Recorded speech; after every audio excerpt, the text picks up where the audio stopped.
Voici les principales actualités de ce mercredi 17 septembre.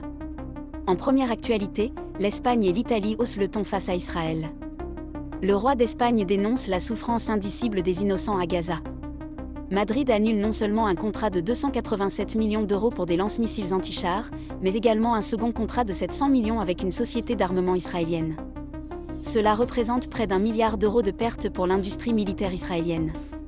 L'Espagne menace même de boycotter la Coupe du Monde 2026 si Israël s'y qualifie. De son côté, l'Italie annonce vouloir jouer un rôle majeur dans la reconnaissance de l'État palestinien. Son ministre des Affaires étrangères se dit prêt à envoyer l'armée italienne dans une mission de l'ONU pour bâtir un État palestinien. En parallèle, plus de 550 prêtres et évêques italiens lancent le mouvement inédit Prêtres contre le génocide, visant à dénoncer le génocide en cours. Israël, de plus en plus isolé, voit même l'Arabie saoudite et l'Iran, rivaux historiques, se rapprocher diplomatiquement avec une visite entre les deux parties. Mais l'offensive terrestre se poursuit à Gazaville, où Netanyahou assume son rôle de tyran du Moyen-Orient.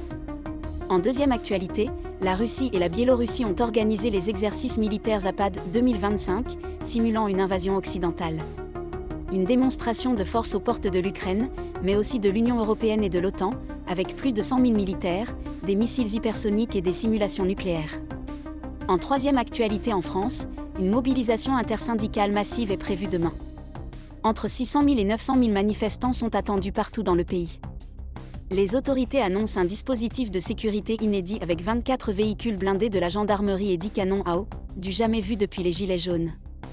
Enfin, au Sahel, le groupe terroriste JNIM revendique la prise de plusieurs positions militaires au Burkina Faso.